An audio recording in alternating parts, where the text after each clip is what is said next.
if there's different areas of our life where we're going really well in, like it can seem like, oh yeah, these areas are a really strong point for us, but then there's also areas that are going as well. And so we try and create balance through that and help people identify that, like where they're going well, where they're not, and then give them the tools in order to be able to succeed in life. Daniel Kirk and Ben Haren, great to have you on Sports Legends with Bevo. Now, before we get to both of you and your amazing careers in the SANFL side of things, you're doing really wonderful things with Adaptability Movement. You've got those t-shirts there that look great. We'll start with you, Kirky. How'd you get to know Benny and tell us about the Adaptability Movement and also Nexa as well? Yeah, sure. So, Ben and I met in 2019 through a mutual friend. So that was a contact I had sort of through Sassy. Todd was working there as a strength and conditioning coach with the Thunderbirds, and I had a bit to do with him then while I was training for my own sport in discus, and got an invite to come and meet Ben and talk about Nexa Sports Performance, or at that point it was Nexa High Performance Sport, which was a concept that those boys have been working together after dreaming that up in their other job post what Todd was doing after the Thunderbirds. So interesting experience. Like, it was three of us to begin with, and then within a few months Todd found his way back to New Zealand with his wife's family, and Ben and I sort of kicked on and developed Nexa Sports Performance, and then the Adaptability Movement a few years later. And Benny, tell us about the Adaptability Movement and also Nexa.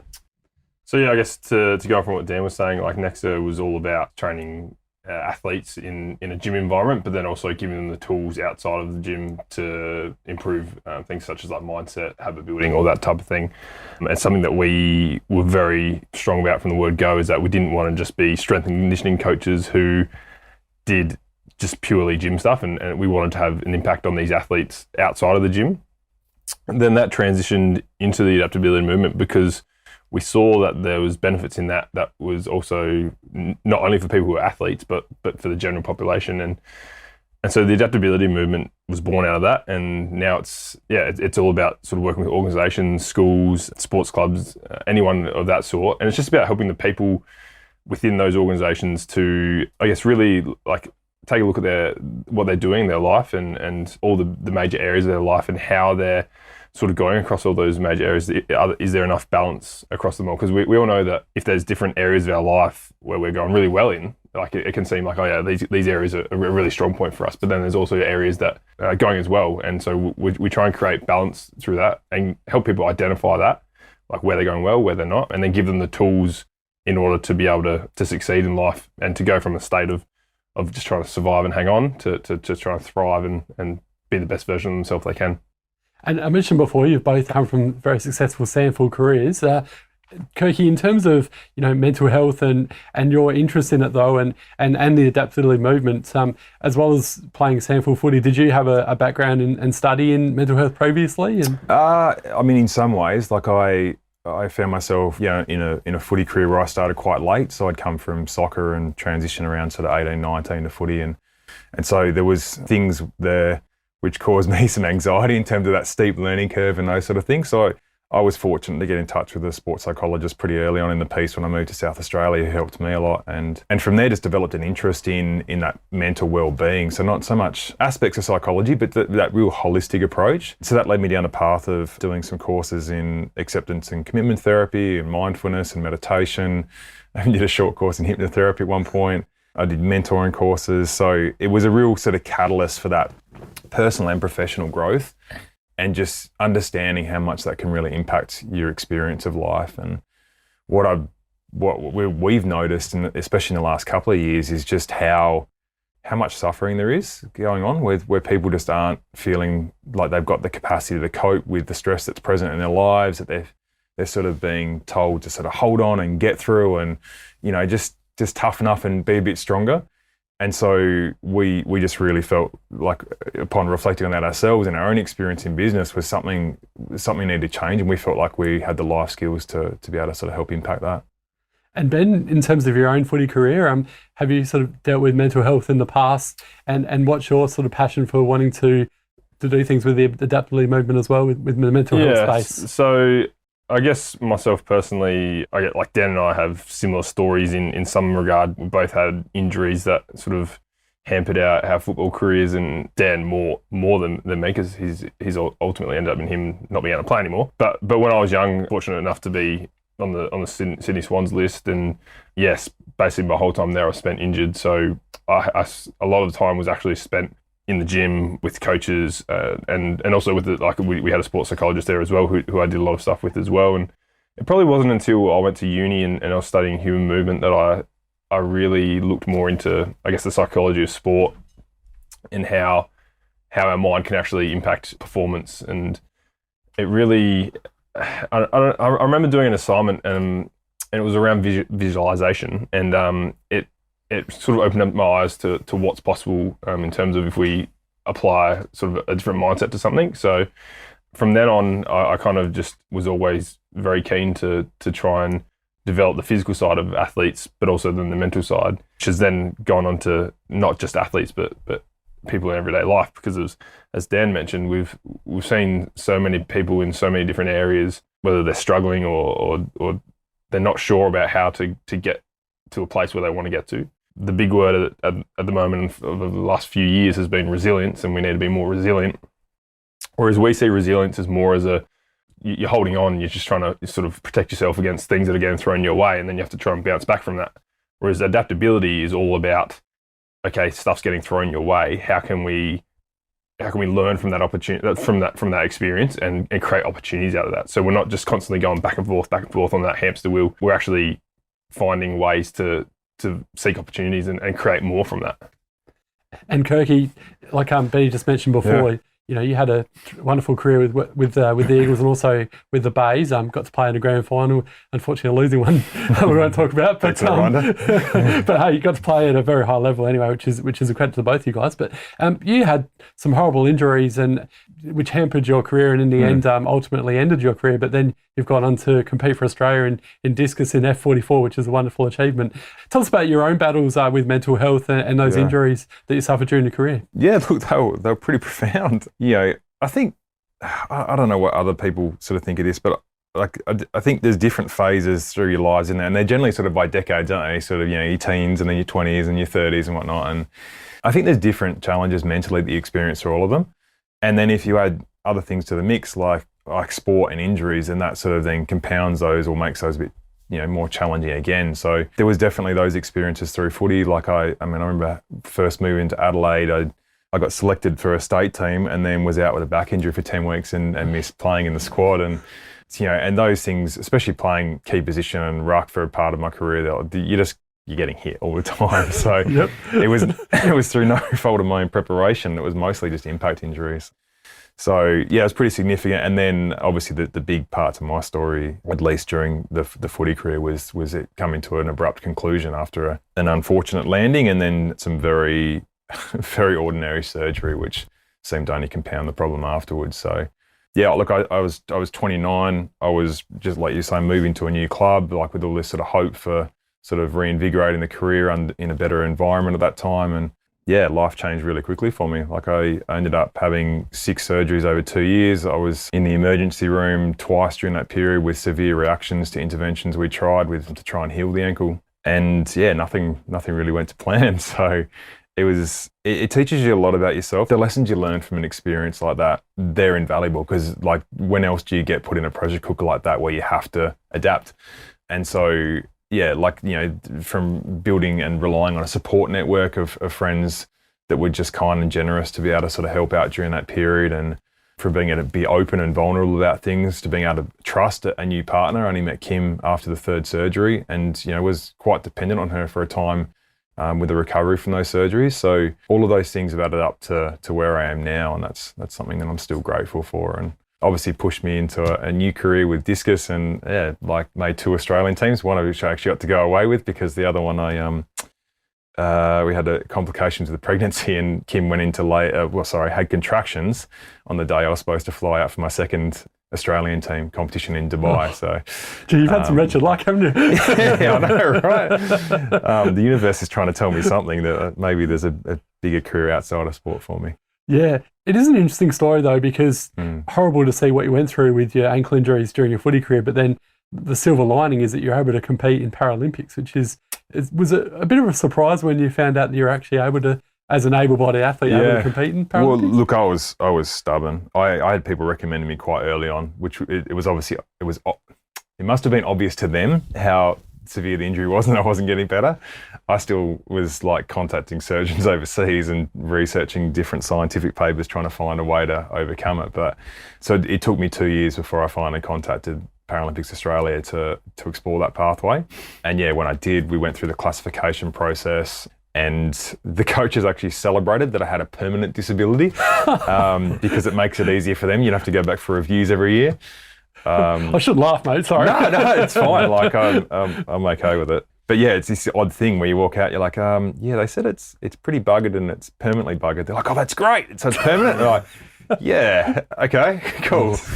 So yeah, it's an interesting experience. But yeah, so I classified as F44. So basically, that's an impairment on one leg below the knee. F being for field, so field or track in sports. So in athletics, it can be different for other sports. Yeah, so that's sort of how I started off in discus, and then managed to actually go to my first Australian championships and medal almost by accident because I didn't know what I was doing. Managed to just pull off one or two decent throws, and one of which was actually pretty good. And yeah, all went on from there. And 6 years as a para athlete, and yeah, like a world championships, and like I said, made a second team, but just wasn't able to get there. Well, I've trained with you at the gym, and you're an absolute beast. So I can see. I just can't believe the weights you're able to lift. So I can see why you got so far, and it's a credit to you. Thanks, mate. On that, and same with your career as well, Ben. Of course, the Adaptability Movement's a very interesting name. How did you guys come up with it, and tell us about the actual name, and also how you're wanting to use it for well-being in the community? I can't even remember how we came up with the name, actually. How did we come up with the name? Yeah, so I sort of remember. It's because we're actually having a conversation at one of the schools that we're working with at the time, and we're talking about the stress that year 11 and 12s go through, and you know how, and then there's an anticipation for that as well leading into the year 11 and 12. So, and you think we've seen this a lot through sport, like a lot of really good athletes and stuff, and they actually have to pull away from their sport during the last couple of years of high school because even really talented ones, because they just can't cope. Like there's so much pressure on them to perform in all areas of their life at a time when they're still just forming themselves. They don't, most people don't even understand themselves at 16, 17 years of age. And so we were talking about where we felt that gap was, because a lot of these schools are already doing programs that work on resilience, they work on gratitude, or some really noble things that can be helpful. And the conversation just came up, and I sort of said, well, the difference between resilience and adaptability is, like Ben was saying before, resilience is that temporary, finite defense mechanism. It's designed to protect you during tough times. But what we know about that is it doesn't last. Like, you can increase your capacity, yes, but everyone's going to get ground down at some point. And so the adaptability is like, as Ben was saying, it's that it's the ability to go from, like he said, surviving to being able to create opportunity through change. So rather than sort of going, oh crap, like everyone's piling on, it's like, actually there's an opportunity here which I can sort of make something out of. And it's a pretty unique skill, but it shouldn't be. This should be something we're teaching in schools. And it became pretty obvious that this was something we need to explore further. The more we had these conversations, the more the word adaptability came up. And Ben and I were sort of workshopping it and stuff, and because of that sports science background, we sort of didn't want to lose that altogether because of the sport and everything else. And I actually give credit to my co-founder here, and he's like, what about the adaptability movement? I was like, ooh, I like it, the double play on words. It's a movement because we're trying to change something, but it's also that movement from our sports backgrounds and from that sports science sort of background as well. Yeah, and I think that like what we're trying to do with it is empower people to firstly stop and reflect on where they are currently. Doesn't matter if you feel like you're absolutely killing it in life or you feel like you're struggling. We can all take the time to stop and reflect. And I don't, like, coming from a sports background, in sport, you're always reflecting. Like, you're doing game reviews, you're doing like your own individual reviews. There's like reviews on reviews. And sometimes it's to the point where there's too many reviews. But I feel like in life, we don't review where we are at enough. And we don't stop and look at where we're going or where we've been. And something as simple as like what we do now is like a weekly celebration, which is we go through the week and go, all right, what are we grateful for? What did we achieve? Like, what's one thing we achieved, and then what's something that we learned, something that we discovered that's new. And by simply doing an exercise like that, it allows us to then block these periods of time and it allows us to then look back and go, all right, well, actually this week I felt like I didn't actually do anything, but then I've looked back and I've gone, I've done this, and it allows you to sort of then, as you go on through the journey, start to pick up on that more in the moment rather than just looking back and thinking, oh yeah, okay, I did a bunch of this stuff. You can actually recognize that at the time. It's like, oh, cool. It might only be a little thing. Like, for example, it might be something that's like completing a task. I don't know, like what's an example. I did something recently in terms of the website and producing some stuff for the website, and it might not seem like a massive thing, but it took a fair chunk of my time, and without stopping and reflecting and celebrating that, we could have easily just moved on and got nothing out of it. But like I remember because we've got a business mentor that we work with, and we stopped and reviewed it, and he gave us some great feedback, and he was sort of glowing in terms of his feedback of what it was, and then that made us feel really good, and then that then rolls on, and you get a bit of momentum, and you can continue to get more and more and more. So the more that you can sort of stop and reflect is critical, and then from there, then you can add the building blocks on top of it to start to get to the point where you want to sort of end up where you want to in life. That's wonderful. And what plans have you guys got going forward? Because I know you do some really good things in terms of having an all men's catch up. And what other plans do you have going forward, Kirky? Are you going to go out to schools more often and go out to businesses? And what's the plans? Absolutely. So, we're working with the Brighton Surf Lifesaving Club at the moment with their community, and we're about to do some sessions with their youth squad as well. So that's been a terrific experience and something we're really grateful to be part of, a club that really wants to enhance their connection and develop more of that sort of abundance and adaptability within their community. Yeah, like you said, we've done, so there's two sort of fundamental ways that we work. We work with organisations, which like Ben said was, schools, clubs and businesses. But then also, on the individual level, we do some stuff with some men's work. So we do that in a way where it's like we do camps where we take men away to adapt and regenerate. So we teach them that sort of skill of just like refilling your own cup first and being able to, refuel in a way that you can go back and show up in all areas of your life. You can be the best father you want to be, you can be the best partner you want to be, be the best son, all those sort of things. So it's something that sort of we've just been exploring, my partner, Kim, she goes along to a women's circle and gets a lot of value out of the connection she shares in that environment. And so we sort of felt when it came to the individual work that we actually offer the organisational programs to individuals as well, but the men's work is something just a little bit separate that we do just to really help that mental well-being in that space as well, and just provide more connection where men can support each other. Yeah, and we do it in a way that as well, like as Dan mentioned, we do like men's tribe sessions and all that sort of stuff, but then we've recently just started as well, just even like a couple of times a week, just doing like sessions that any guy can just drop into. So we do on Monday mornings at 7 a.m. down at West Beach. I'm in the water down there, rain, hail or shine. It was impressive, right?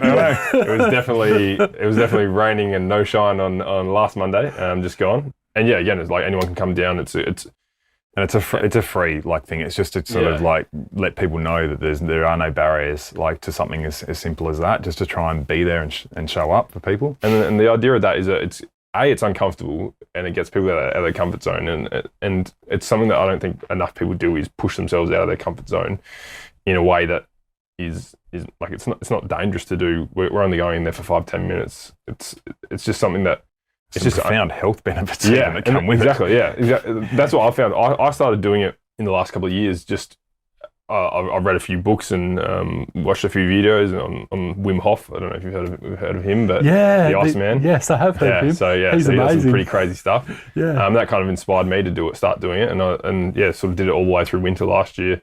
It's funny, and like I remember going, and then like you'd see people and they'd be like, "Yo, you're crazy! Like, what are you doing? Like, what are you doing in the water?" And it's like, it's actually funny because like you get out of the water and you feel amazing, and then you're like, well, actually, you're probably the crazy person for not doing it because I'm feeling amazing. Like it's unbelievable.